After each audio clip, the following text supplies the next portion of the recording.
people can get negative about the modern world, but actually we're living in a very peaceful time right now. And I think what people like you and I are trying to do is make sure that that's not squandered, because there has been so much effort and wealth put into making a society that is so well functioning and healthy that, and when you see politicians trying to throw it all away with their idiotic ideas and just completely misguided principles, you need to, it's upsetting. You need to do something about that. But this has been probably the most peaceful 80 years in human history. Hi, everyone, and welcome. I'm Zahra Sethna, and this is Collapse Life.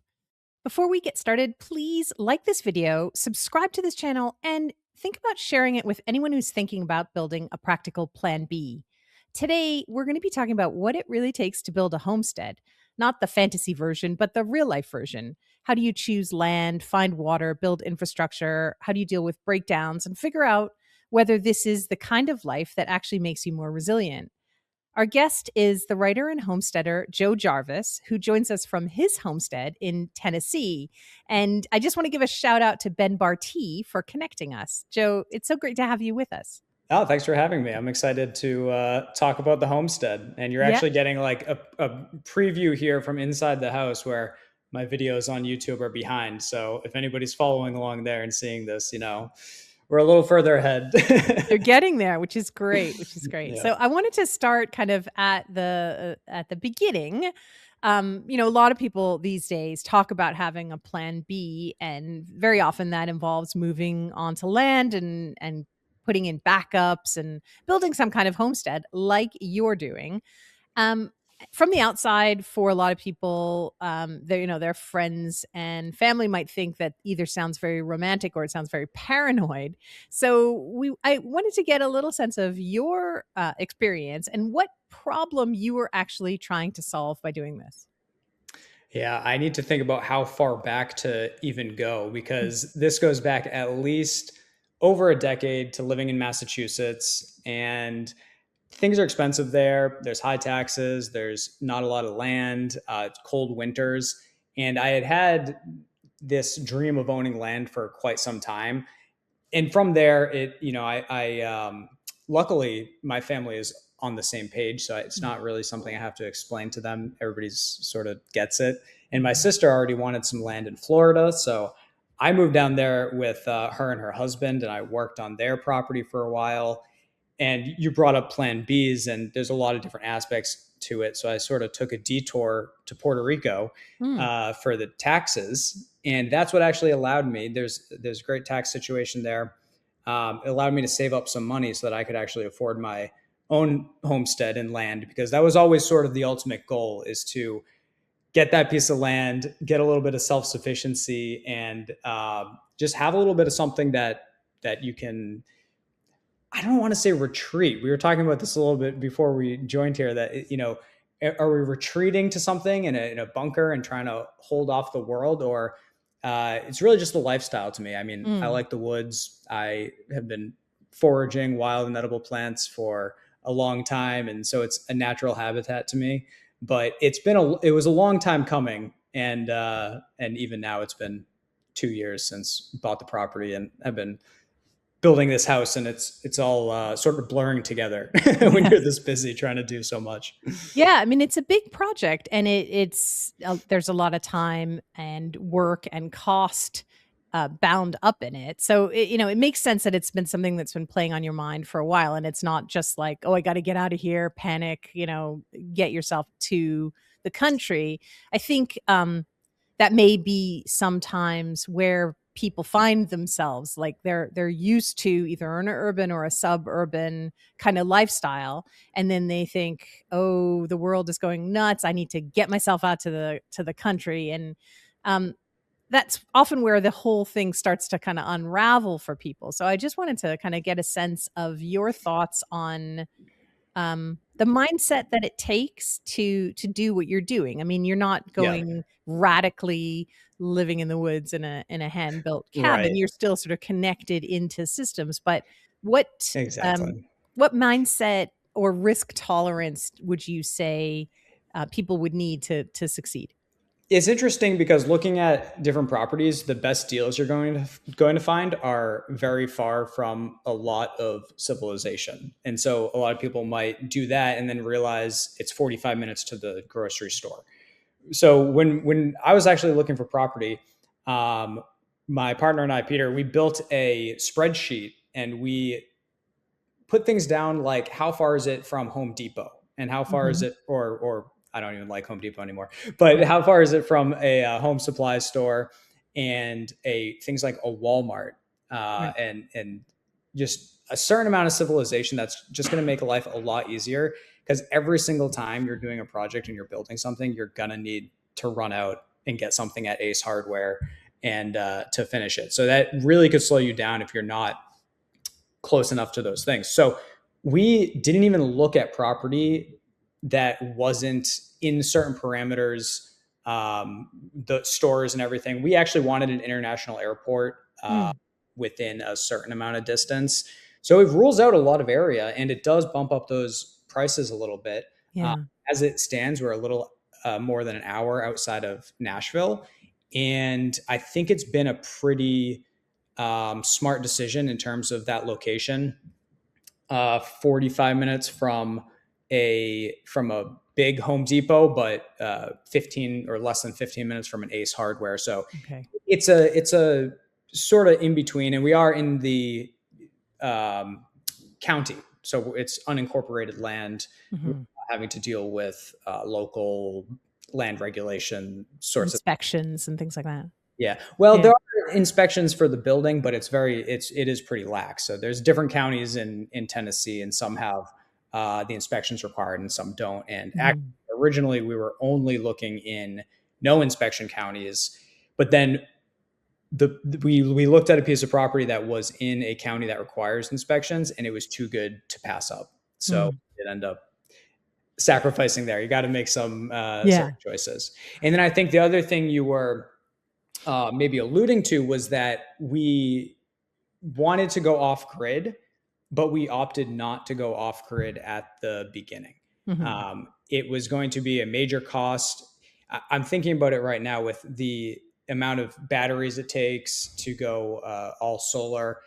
And I think we connected to electricity for less than $3,000, which Mm. to the city electricity, which included them bringing the lines out here and going underground because I didn't want wires in my life. Yeah. Yeah. um, That's great. and yeah, and Yeah. to do batteries and everything, I feel like it would have been at least $10,000 startup cost, and then you're dealing with another thing during construction. So if you're going to be building a house by yourself, having to uh, deal with low power issues or charging batteries or a week of rain where you're not just dealing with the rain in a construction site, now you're dealing with not having electricity. That's Mm. going to make it a lot harder. Yeah. So to get the infrastructure um, in there is a way to, we still want to be off grid. We still want to have those backup systems. But it's an order of operations thing that we decided to just start with That the grid makes connections. Yeah, that makes a lot of sense. So we talked a little bit about at least one of the things on your list, and I just wanted to follow up on that proximity to say, in your estimation, and of course everybody's situations can be different, but how close is too close to a city, and how far is too far? Well, maybe this is overboard, but I did look up the blast radius of some of the biggest nuclear bombs. No, I We're mean there with you. it's something that obviously that's a worst case scenario, and you Mm. and you hope that doesn't happen. But it's not just blast radiuses; it's people coming out of cities during certain crises, and what is there a straight line highway to Right. your homestead and the zombie hordes walk down it and break down your gate, or are you a little bit more off the beaten path? Mm. So I wouldn't personally want to be, I guess it's about population density really. Hmm. And if you have that high population density, I mean, right now, not even talking about collapse, not even talking about the worst case scenarios, there's going to be higher crime. There's going to be more rules and regulations. That's a function of higher populated areas. You For sure. have more rules because you're trying to avoid conflict in a society. So yeah, how much of that do you want to deal with, and Right. how important is that social life to you? How important, I was talking about Home Depot and Ace Hardware, but for other people, is do they have the right kind of church near you? Do they have the right kind of community that you can join? Mm, Maybe you're into theater, like whatever it is, you can just research that and see what the area that you're going to be right. going into, if it fits. Right. What were some of your other non-negotiables? So, water. So, okay. So I started by saying I'm not moving to a state that has an income tax. Coming from Puerto Rico, I already had some tax incentives that were great, and so giving those up, I wasn't. I'm going to have to pay, federal taxes now. Puerto Rico is a special case where Mhm. you don't have to pay federal taxes, um, but at least I wasn't going to move to a state that had a state income tax. So that shortened the list to about 10. Right. Actually, maybe it's 9 now, because I think a couple of them, maybe it was always 9. Anyway, so what it got narrowed down to, basically Florida, Tennessee, kind of considered Texas, but then out in Nevada, it's really dry. There's not a Yes. lot of rain. And out in Washington State, yeah, sure, they don't have an income tax, but they're very regulation heavy in other areas. Mhm. So we started looking in Florida, and there just was not a lot of good land. I mean, this was after 2020, and a lot of people were moving to Florida. So the Yeah. property prices were going through the roof. And, it was 10 acres with a trailer for $500,000. Correct. Um, Yeah. and it just wasn't gonna work. So we started looking in the Nashville area, and just a lot more options. Mhm. And one of the things I do love about Tennessee is the terrain. I didn't want to, born in Massachusetts, I didn't want harsh, brutal winters like that, but I do like the forests and the hills and Mhm. the trees that aren't just all those Florida pines. So that was nice. And then the water, and what really convinced us on this property in particular, is that we were looking at properties during a drought. It had been, I think, 2 months of a drought in Tennessee, and plenty of the properties had stream beds on them, but they were dry, and it's a seasonal sort of stream. Right. This one still had not a ton of water, but it still had water in the streams, despite it being a drought. Mm. And the water was coming out of springs. So it was Nice. these spring fed streams. And to me, that was immediately a signal that this is a really resilient property, and it doesn't get much more essential than water. So to at Mhm. least be starting with that, and having a good source of water, was really a selling point. Right. Great. Um, what about the local culture? I find this is something that comes up a lot in our conversations. People talk about community and, fitting in where you are. Is it Yep. possible to find the perfect property and still fail at the move because you don't fit the place?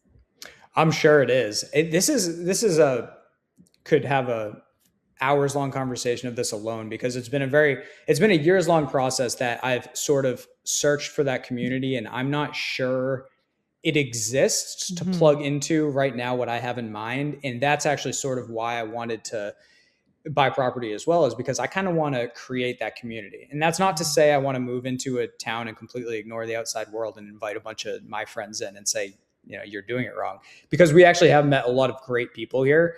And I think a lot of people are on the same page. When we tell people why we wanted property, everybody's like, yeah, I get it. There's Yeah. nobody like, oh yeah, I don't quite understand what you're talking about Right. with I think after 2020 and COVID and everything, everybody sort of gets that plan B mentality. Whereas before, it might have been harder to explain it to people. But Mhm. already in rural Tennessee, um, a lot of people grew up on farms. A lot of people are shooting guns in their backyard. They're hunting. Right. It's They kind of get it. So I feel like it's a pretty good place that I've moved to. Mhm. But to get back to what I was saying about building the community, is I do feel like there's a lot of people that want you don't always want to move with just two people into the middle of nowhere. I mean, Mm. I think this community is what people are after, and it is really hard to find. And I know there's been some startup movements of communities, sort of the freedom oriented people that want to homestead.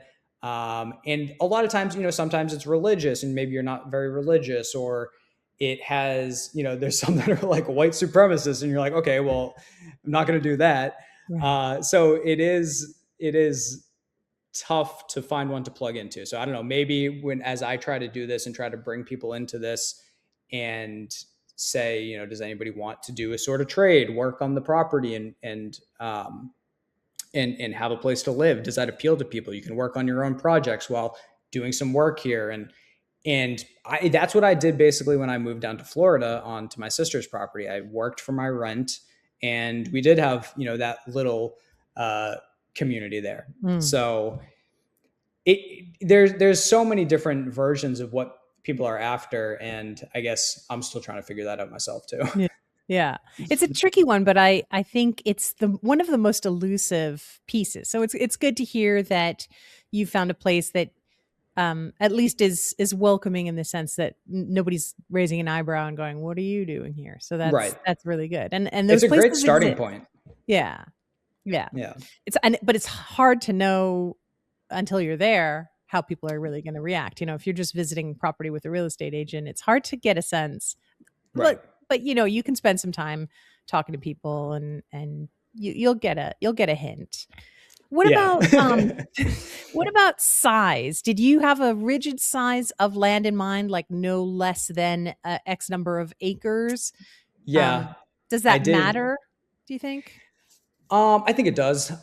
So 10 acres was the minimum. And then we started looking at some 10-acre properties and we were like, this isn't enough. Mm, And I don't even know, part of it's buffer zone.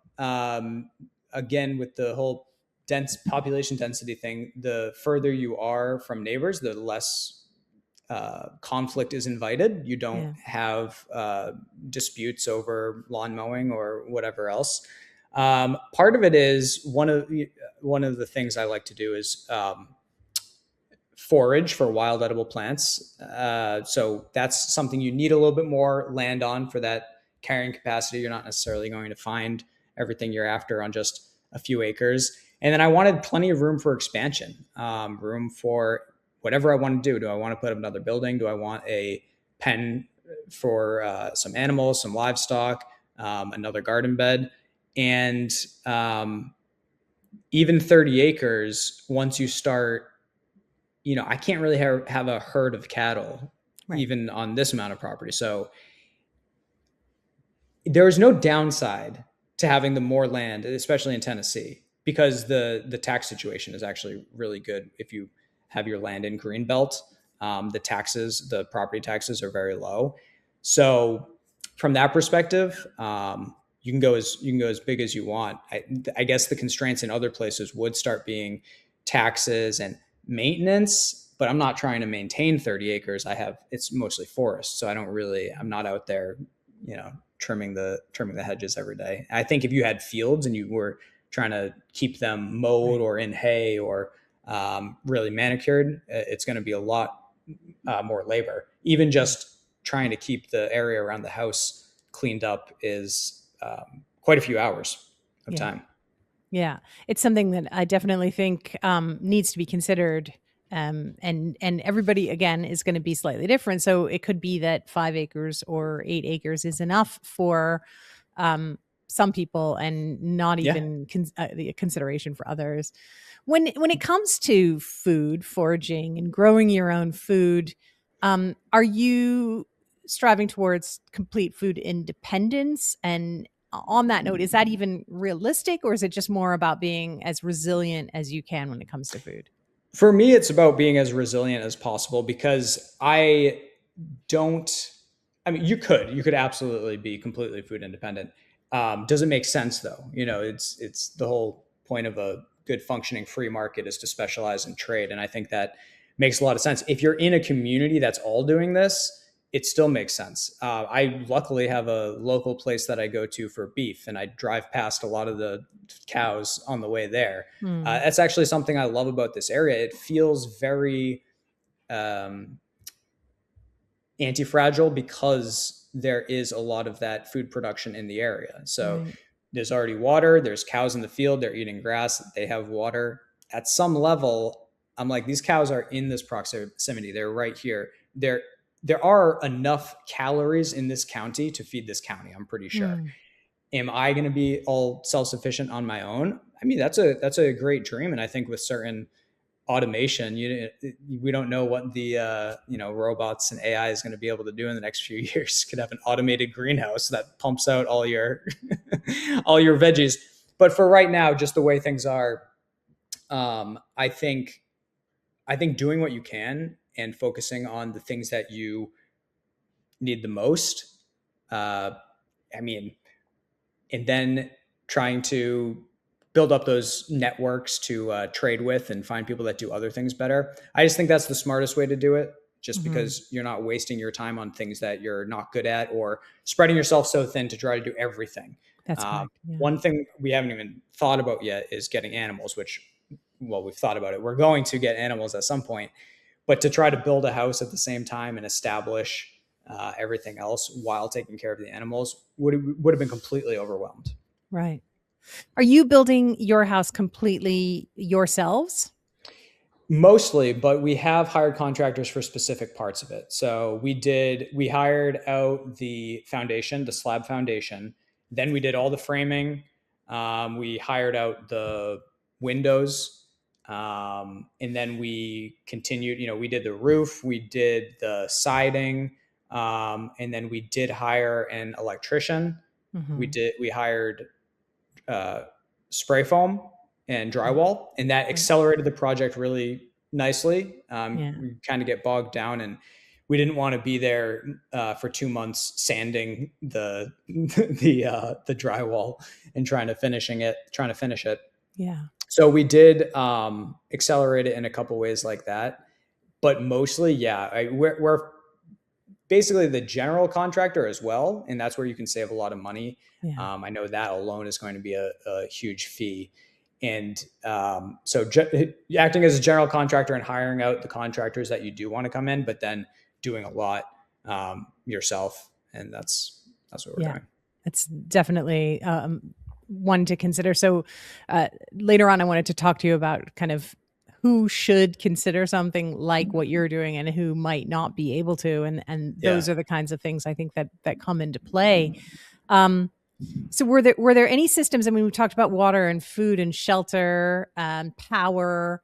There's also, I guess, access, security, communications, these kinds of things. Were there any systems that were required that were actually harder than expected? Anything that took you by surprise? The things that popped into my head were the things that were easier than were expected. Oh, that's good. Yeah, like low cost septic and bringing the water out from the road was only probably $2,000. The septic was. People think I'm lying when I say that the septic tank was less than $5,000 with the whole install of it with the septic field and everything. So that was a pleasant surprise. I have to be honest, we haven't run into too many huge issues. There's been no point of the process where I've said we've made a huge mistake. There's been plenty of points where I'm like bogged down in it and and kind of questioning my sanity of why I decided to do this. But nothing has gone so terribly wrong that, yeah, I can't think of an example of something that completely took me by surprise like that.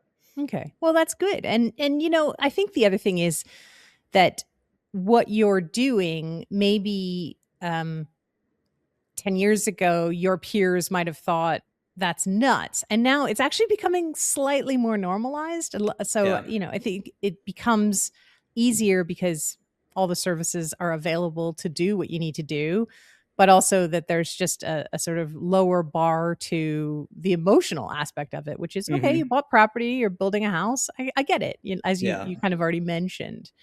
I call Um, myself a NPC millennial a lot because I basically have the same interests as everybody else. And I went to Japan last year. Everybody, I want a golden doodle. Homesteading has become very mainstream, and yeah. actually, some of the nastier comments in YouTube are say that you're just LARPing or you're just pretending to be a homesteader. And maybe that's true for now, but these are skills that you build up over a couple of years. 2 years ago, I had no idea how to build a house. Going through these processes is a lot of work, but it is a lot of growth, and it Mm, just gives you this idea. Like, now I can build a house. We can build a house. I had a lot of help from my family as well. My dad has done a lot. At 70 years old, he helped frame the entire that's house. great. God Um, bless. That's great. but it does give you a lot of confidence that you can do these large scale projects, and if you chip away at things, and there's more access to information than ever before. So when you don't know how to do something, you can just learn it. Hmm. Can someone do it if they're not handy? I wouldn't have considered myself super handy. I would say they could, but it's going to be a lot more of an uphill battle. Mhm. It's You're starting from a position that's going to be harder to do it. It's hard enough already. So if you're trying to learn the basic skills while you're building it, you know, you might want to like hire somebody to build the first piece of infrastructure Mhm. so that you're not. I keep saying bogged down, but this is whenever you take on something huge like this, that's what you need to avoid is being bogged down in one thing that you didn't see coming, Yeah. and now you're on this. I guess so. Actually, this winter, we were still living in the RV, and a lot of stuff started freezing, which we hadn't dealt with the winter before because I guess it was slightly milder. And so we're out there trying to thaw ice, and so that the black tank will drain properly, and that's not something that you really picture when you're going into the homesteading thing. Sitting out there at 8 at night with a actually the electricity was off, so building a fire to try to thaw out the pipes. Yeah. So I guess the question is, if somebody doesn't have any sort of baseline, get something where you're comfortable enough so that you can learn Mhm. without falling behind every day. Right. Because if you're maintaining just to if you're working so hard every day just to maintain the status quo in a good enough living condition, it doesn't leave a lot of extra energy to do the drive forward that you would need to complete a big project. Yeah. I will say from our own perspective that it's good to do it at the age that you're at and not when you're older, because you do have the energy and the drive and just the sort of single-mindedness to be able to get it done. And we did this very similar. We didn't build from scratch, but we did a massive renovation of an older home, which Yeah. is almost like we had to put in all the same systems that you just described. Yeah. Um, and we thought we could do it again. This was 15 years ago. We thought we could do it again, and we're finding it's a lot harder when you're 15 years older. So that was another question I was going to ask you is, in terms of who can consider doing something like this and who might want to reconsider or do it a different way, is age a factor? Is being in a couple versus being single a factor? If you're raising young kids, is that a factor? Oh yeah. I mean, I can't even speak to all that because it it sounds overwhelming to me. To do this with kids sounds overwhelming, but I know people do it, and Mm, I know what they say is when you have kids, you just kind of wake up every day and keep grinding. But I already feel the hours of the day slipping away, so I just can't imagine how much harder that is. With kids. I am happy that I'm doing this in my 30s. I don't want to do this again. I actually kind of get anxiety sometimes when I'm editing a video that's a year old, and I see how far we have to go on the house, and my heart starts pounding. And I'm like, I'm so glad that we're past that phase and that Yeah. we're where we're at now. Um, Look, everybody's got a different mindset. I don't want to say what I think is needed or what's not needed. I would just say steel yourself for, if you're thinking of doing this, it is a lot of work. Mhm. And do you want, for me, it's been 2 years of my life where I'm not going to pretend I didn't relax. I've had plenty of relaxing afternoons. We still walked in the woods, still went on vacation. So it's not like it's been a 2 year grind, but really it's still hanging over you. And every free moment, you're kind of thinking, I probably should be doing something more productive. Yeah. Yeah. Coming to the end of that phase now, and I'm really excited for that. But um, like I said, this is 2 years, and I feel like things have gone pretty smoothly. I'm a little delusional with my timelines. If I had gone into this knowing it was going to be 2 full years, I don't know that I would have, or I probably would have done a smaller project. The house is 1,500 square feet, Mhm. um, which was about as small as we felt like we could grow into, but we Yeah. decided to do like the finished project up front. I think a lot of people, a smart move, and probably what I'd do if I did it again, would be to build a garage with an apartment above it, and Mhm. then work much slower on the main house. Interesting. Um, Less finishing you have to do downstairs in the garage, and then that gives you a spot to work in, because that's another thing that we kind of fight with. We've used the inside of the house to work in, but now we're living in it, Yeah. so we're not going to be cutting wood in here and getting everything all dusty. Right. And so now, if it's raining out, it's like, do we really even have a spot to be working? We have Mhm. a shipping container to house most of our tools and everything, but it's not a lot of room to work in there. Mhm. So yeah, it's definitely. So what's the mindset that you have to go into this? Like, you have to be excited about a very tumultuous time in your life. Got to be ready to solve some problems, and yeah, you got to have a lot of vigor. You have to be comfortable with discomfort. Yeah. Yeah. Because it's not, I mean, I think it took us probably 3 years. So you're getting close. You're 2/3 of the way there. But yeah, it always takes a lot longer, and it takes a lot more money than Yeah. you initially anticipate. Yeah. Um, With the money thing, I mean, we're both lucky to work from home. mm, And so we can earn money while, instead of doing a commute, we can get to work. And because I've seen other people that have done this on YouTube that finish their day jobs at a physical location and then drive to their homestead to start working on it. And that, I think, would get pretty tiring pretty quick. yeah. I was going to ask you about that. So, the balance of building the place while earning money. I mean, it's great that you're able to work from home so you don't have that commute, Yeah. but do you have to spend a work day in front of a computer? And then how do you find the time, from your perspective, how do you draw that balance? Yeah, I mean, I do. It's full time work that we both do. Luckily, I think I don't know. I've never actually really worked in an office, so I assume people aren't like working the entire time. But so instead of kind of taking a break and talking to coworkers, I can wash the dishes, and I don't have to think about packing a lunch and getting ready for work. So it definitely helps. Hmm.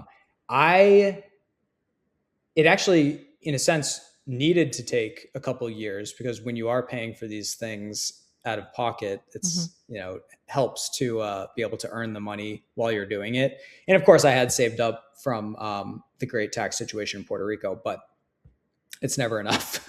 Yeah. So Yeah. Um, we were talking a little bit before the cameras rolled about actually about your day job, which is working yep, with James Hickman at what's yep, now known as Shift Sovereign. And we were telling you that there was an article that he wrote probably about 5 or 6 years ago that was very instrumental in shaping our mindset about Plan B and sort of securing a future. So the article kind of described two different paths. You could go down the bunker route, which sounds a bit negative, but it's about, setting in place and having all your backup systems in one location. So kind of what you're thinking about doing.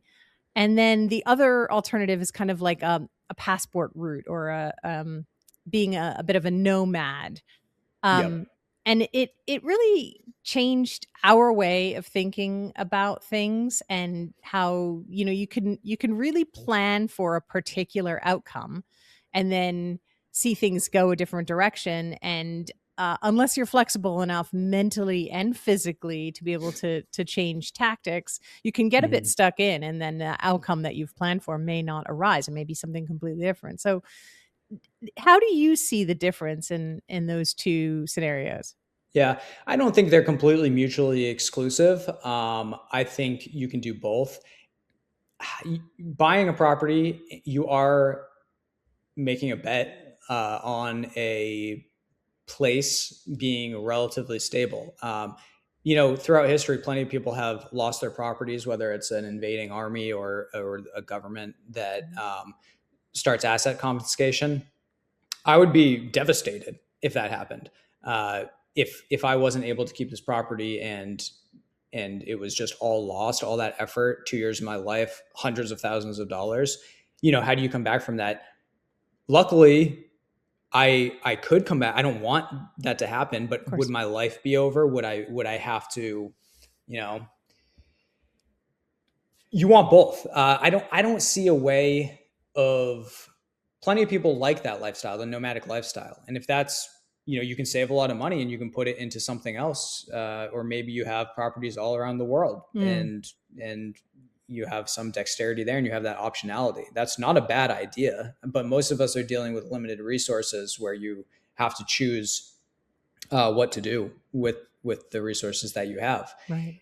So when I'm making that bet, it's a bet on America and it's a bet on Tennessee. Mhm.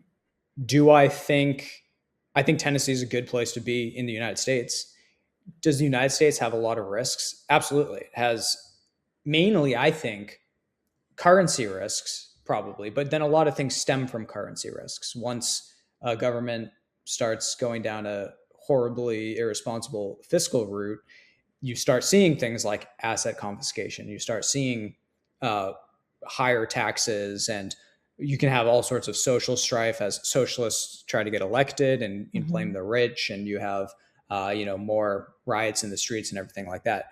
So, but these are all different things, so it's really hard to group it all together and say this is the best path. Right. It's all optionality. It's all that anti-fragility, and so you have to say what is the uh, biggest risk that I see in my life, and plan for that scenario.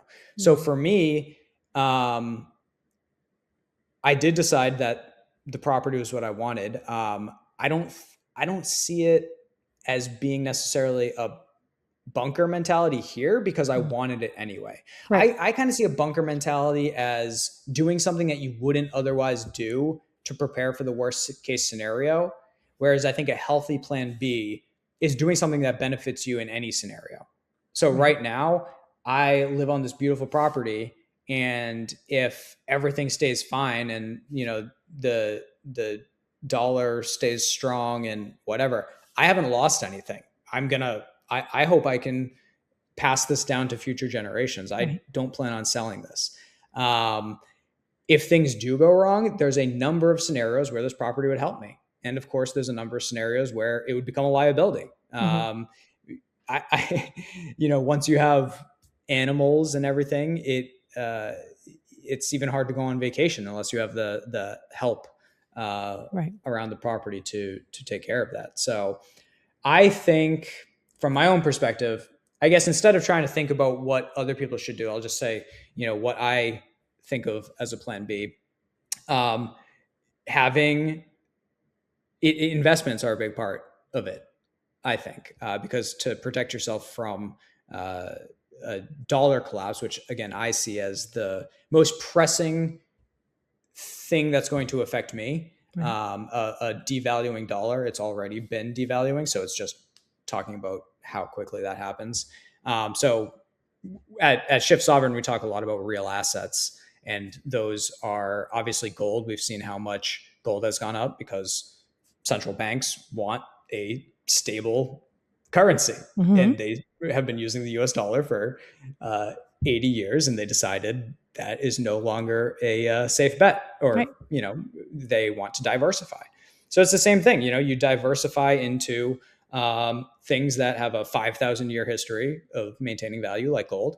I own a lot of stocks in, it's not popular to own stocks in oil, but oil's not dead. The world's Mm-hmm. not past oil. Mm-hmm. And as we just saw with the whole Strait of Hormuz thing, um, there's a lot of asymmetry Right. when you have certain investments, that a crisis happens and the gas prices shoot up.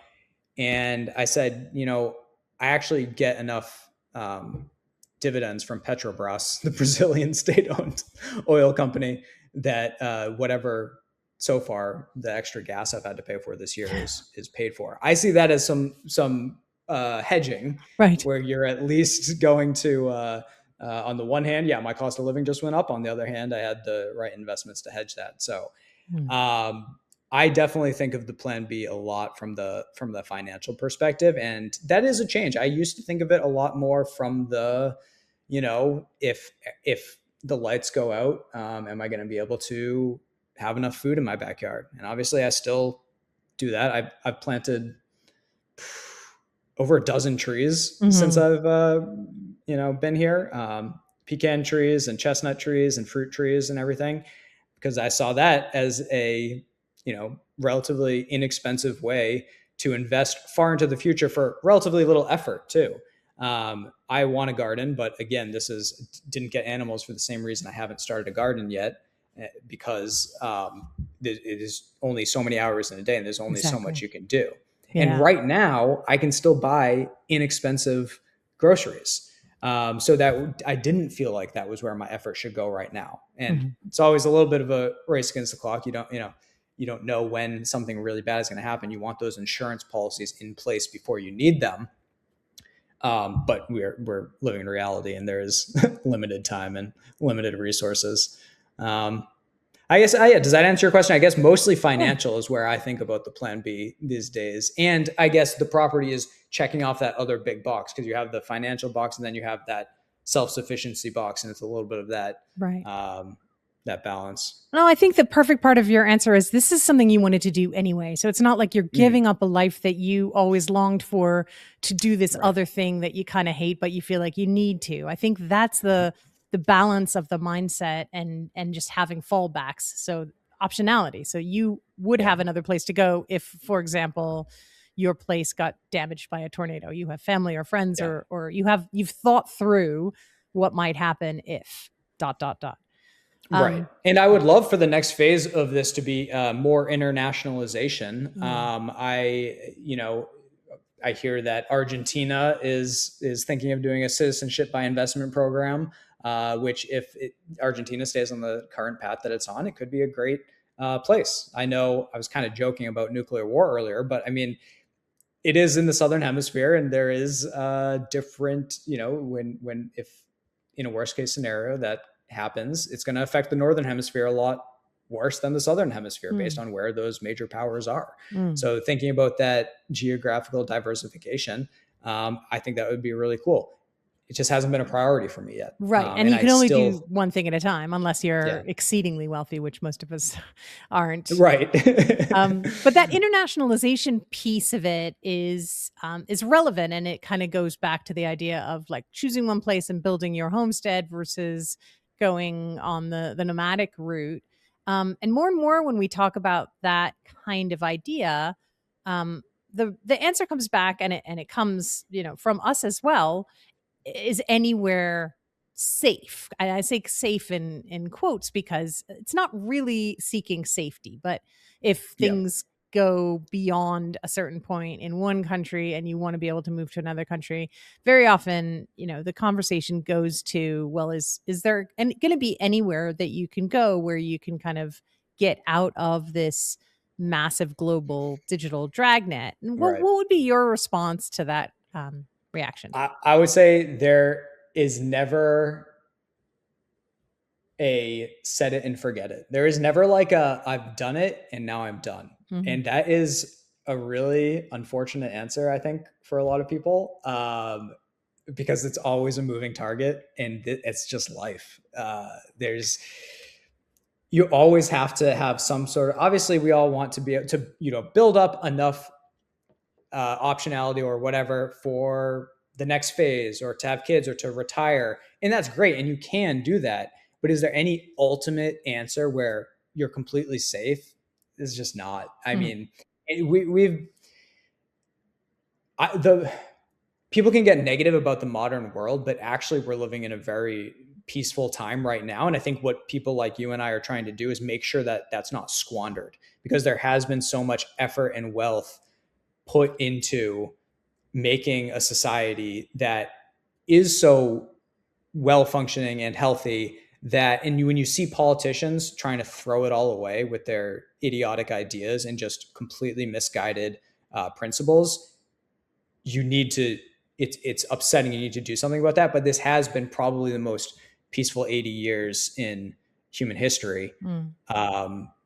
So you can kind of get into this mindset of like, I wish we were in the good old days where you could just, work a factory job and afford a family, and the suburb that you bought in, you don't have to worry about that. There's not going to be an invading army, and there's not going to be a riot in the streets even.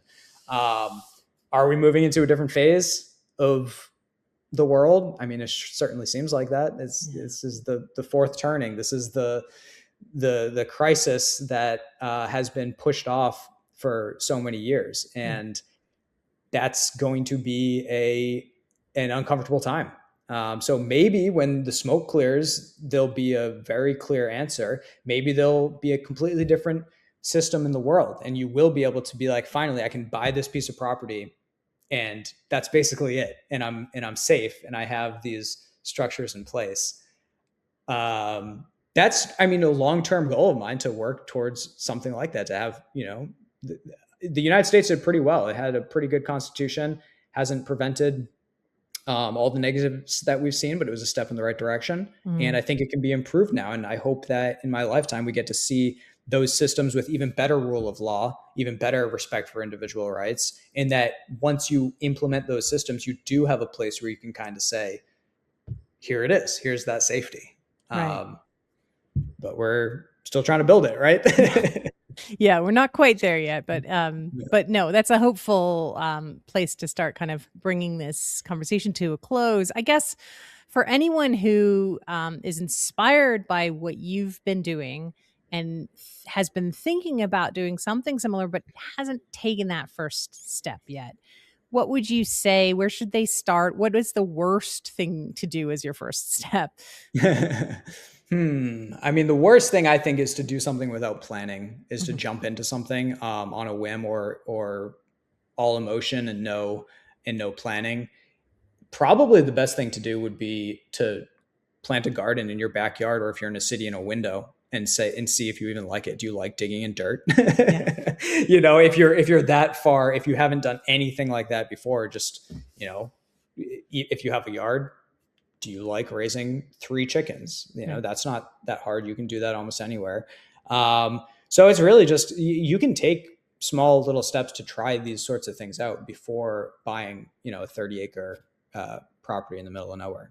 I think that's very good advice. And is there anything that you think that people should be taking much more seriously than they are right now? The thing that popped into my head was AI, and this is another whole conversation, but I'm actually very hopeful on AI as well. I think there's plenty of doom and gloom scenarios, and it could go very terribly. And I know the data centers aren't always being put in the right places and are using resources that other people need. But from a user perspective, I think that AI could be very helpful, and really compound the amount of work and compound your energy so that you can do a lot more. And I don't see any reason not to apply that to self-sufficiency and homesteading. I mean, I certainly know that um, it has helped with the projects that I've had to do around here, because what you don't realize is you think most of this is going to be picking up a hammer, Mhm. but most of it is just research. Yeah. And so having anything that helps you with that. But I would say, even if whatever anybody's opinion on AI, uh, you got to be familiar with it as a tool, and you got to, if you're not, then you're not going to be able to protect yourself from it either if it ends up being misused. I don't know if you have a strong opinion on AI or not. Um, I mean, I think I understand all the warning signs. It's also one of these inevitables, it's Yeah. here now, so we have to learn to live with it. You can certainly choose to live without it, um, but it is useful to know what it can and can't do, because it's going to be a part of our lives. It's going to be an Yeah. appliance just like any other, but it's well beyond that. It's very powerful, and it's at least worth understanding it. And I find it a useful tool, certainly for research. You cannot build a 30-acre homestead in Tennessee like you're doing with just one book. You Right. you need information, you need help, you need plans, and it just speeds a lot of that up. You do then have to double check things and make sure Yeah. that it's accurate. But if you have a critical mind, you can just use it as a tool, just like you would a calculator, I think. Right. So yeah. We could talk about AI endlessly, maybe some other time, but it's been great to get to know you and to hear about your project. I know that you've been documenting the project, so Yes. tell people how they can find that and follow along. Absolutely. On YouTube, it's Joe Jarvis, and you can follow along. What Every week I come out with a new video, and I am a little bit behind right now, so you won't even see the inside of the house for a little while on the channel. And then if anybody wants to contact me, I do have my website, joejarvis.me. I think /contact would be a way to reach out, and that's how to get an email to me if anybody wants to collaborate, or some people email me every once in a while asking about different parts of Tennessee and Mm. and codes and anything like that. So I'm happy to have a conversation. That's great. Thanks so much for joining us, and Yeah, I thanks I for hope having that me. we get to chat again. Absolutely. Thanks.